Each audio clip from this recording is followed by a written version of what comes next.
చిత్తూరు అంటేనే ఈ రోజు ప్రపంచంలో బెంగళూరు సగాన్ని పరిపాలిస్తా ఉండే చిత్తూరు వాళ్ళని చెప్తారు. చెన్నై పోతే చిత్తూరు వాళ్ళే పరిపాలించేది.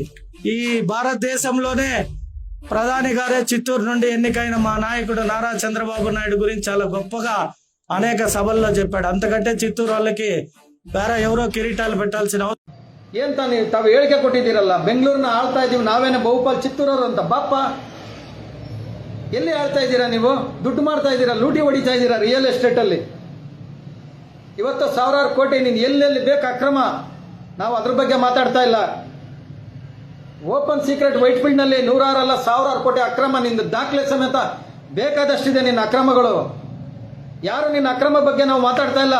ಇಲ್ಲಿ ತಿಂದು ಹೆಚ್ಚಾಗಿ ನೀನು ನೂರಾರು ಕೋಟಿ ಸಾವಿರಾರು ಕೋಟಿಗಳು ಕನ್ನಡಿಗರ ಹಣದಲ್ಲಿ ನೀನು ಚಿತ್ತೂರಲ್ಲಿ ಶಾಸಕನಾಗಿರೋದು. ನೀನು ಇವತ್ತು ನಾಡನ್ನ, ಅದರಲ್ಲಿ ರಾಜಧಾನಿ ಬೆಂಗಳೂರನ್ನ ಆಳ್ತಾ ಇದೆಯಾ ನೀನು?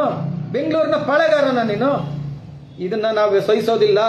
ಯಾವ ಸ್ವಾಭಿಮಾನಿ ಕನ್ನಡಿಗರು ನಿನ್ನನ್ನ ಈ ಹೇಳಿಕೆಯನ್ನ ಸಹಿಸೋದಿಲ್ಲ. ಈ ಕೂಡಲೇ ನಿನ್ನ ಮೇಲೆ ಏನು FIR ದಾಖಲಾಗಿದೆ, ಏನು FIR, ಇದು ನಾವು ದೂರು ಕೊಟ್ಟಂತ ಪ್ರತಿ, ಇದು FIR ದಾಖಲಾಗಿರ್ತಕ್ಕಂಥ ಪ್ರತಿ.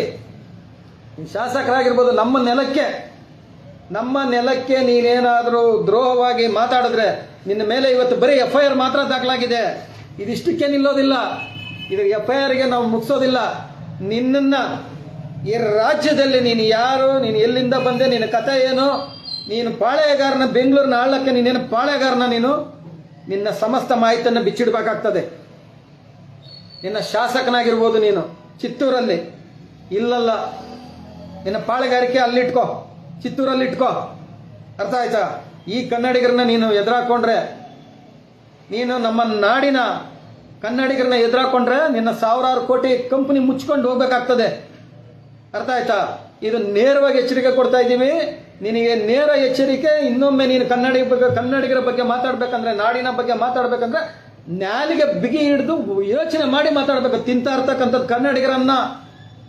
ನೀನಿಲ್ಲಿ ವ್ಯಾಪಾರ ಮಾಡ್ತಾ ಇದೆಯಲ್ಲಪ್ಪ, ರಿಯಲ್ ಎಸ್ಟೇಟ್ ಉದ್ಯಮ, ನೀನು ಹೆಂಗೆ ಬಂದೆ ಬರೀ ಕೈಯಿಂದ? ಇವತ್ತು ಎಷ್ಟು ಸಾವಿರ ಕೋಟಿ ಒಡೆಯ ನೀನು.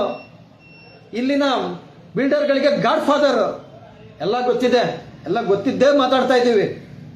ಇದುವರೆಗೂ ನಾವು ಇದ್ಯಾವುದು ತಂದಿರಲಿಲ್ಲ, ಇದ್ಯಾವುದು ನಿಮ್ಮ ಬಗ್ಗೆ ನಾವು ಒಂದು ಲೈವ್ ಬಿಟ್ಟಿರಲಿಲ್ಲ, ನಿಮ್ಮ ಬಗ್ಗೆ ನಾವು ಮಾತಾಡಿರಲಿಲ್ಲ.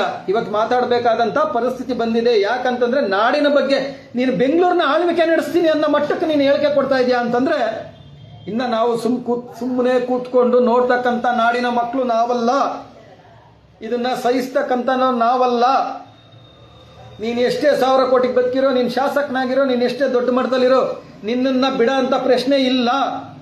ಪ್ರತಿ ಒಂದು ಜಾಲತಾಣದಲ್ಲಿ ಕುತ್ಕೊಳ್ತೀನಿ, ಸಾಮಾಜಿಕ ಜಾಲತಾಣದ ಮಾಧ್ಯಮಗಳಲ್ಲಿ ಕುತ್ಕೊಳ್ತೀನಿ. ನೀನು ಕ್ಷಮೆ ಕೇಳೋವರೆಗೂ ಹೋರಾಟ, 1 ಹೋರಾಟ, 5 ಹೋರಾಟ, 10 ಹೋರಾಟ ಮಾಡಲ್ಲ. ನೀನು ನಾಡಿನ ಕ್ಷಮೆ ಕೇಳೋವರೆಗೂ ಹೋರಾಟ ನಿಲ್ಸೋದಿಲ್ಲ ನಾನು.